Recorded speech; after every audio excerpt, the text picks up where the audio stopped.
Greetings everyone, it's your boy the Good Tonight, and today we're going to be doing something also uncharacteristic. It's called a short review. I know, baffling. So today we're looking at the Thyrm DarkVault, the original, the one that didn't have freaking Faraday box block and stuff. So we got our chest rig here. Here's the situation. We're standing here cross-armed because our arms fit nicely on top of our mag pouches of our chest rig. And they're like, hey, nothing's going on for the next several hours. So, you know, we're not, not even doing anything. We're just hanging out, waiting for the ship so we can go deploy wherever. And, yeah, so, fill the time somehow. So the guys, they're out there, they're busting out their cards. They're playing poker, they're playing blackjack. A few people brought their entire Steam decks and Nintendo Switches because they're insane, but you're a bit more classic, a bit more traditional. So you pop open the side pouch on your chest rig, and you reach inside and you pull out your Thyrm DarkVault, which can carry all your essential electronic supplies. It's water resistant. This one doesn't block any signals, but you know, it's gonna keep your electronics safe from, you know, water, dust, the elements.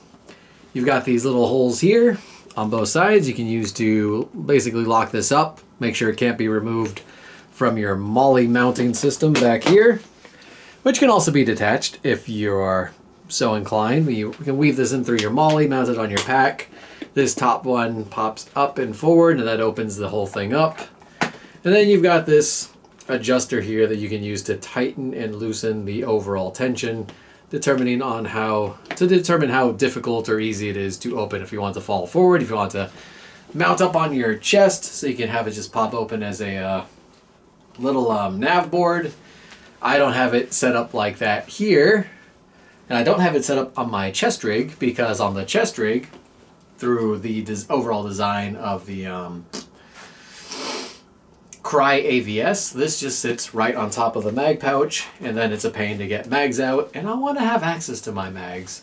So I'm just going to mount this on my pack or whatever, easy peasy. So, nothing's going on. We've got our Monyan Nickel Beam, which means cat laser, cat beam. That's why he's shooting out of his eyes. Pretty cool. Also reflective. So you got this guy, you pop this out, you pop her open. And inside, you've got the most important things you can have. Your Nintendo SP, as well as copies of games such as the classic Mario Brothers. So yeah, now you set this down aside wherever your electronics are safe. You gotta pop this guy open and start gaming away. That's a little loose. Probably tighten up those screws at some point. I can do tech work on it, I just don't want to. Anyway, we're gonna pop these games out. And this comes with a good bit of Velcro. It doesn't come, you don't start with the Velcro on the front. I put it on there because I want to show off my Monyan patch. And then on the inside, you can see you got more Velcro on here. So anything you want to have locked into nav board location, you can mount it. Mount Velcro on the back so you can keep your GPS and stuff up here. And anything else you need to keep back here. It kind of works like a little waterproof admin pouch, basically. And yeah, pop it all the way open. You can see there's Velcro up in the waterproofing, water-resistant gunk. I don't know what you'd officially call that, rubber up on the sides. So when you close it, that, much like a Pelican case, makes a seal. However, it's not rated for prolonged submersion. It'll keep the rain out, and you can drop it in a puddle, but you're not going to be putting this in the ocean for 20 years and expecting your stuff to still work after. Or in the ocean for more than a couple, actually even an hour is probably really pushing it. But if you drop it, it can be recovered pretty easy. You can see we got our lever here. That's basically just mounted into, let's see if I can rotate it. There's basically a little screw. That screw is gonna tighten and loosen as you rotate this. That's how you get your tension. So if we really loosen it, this guy gets all sorts of floppy. Then when we tighten that up, it gets a bit more stiff. Is that the right way? Yeah. You'll get pretty stiff so your stuff doesn't go falling out.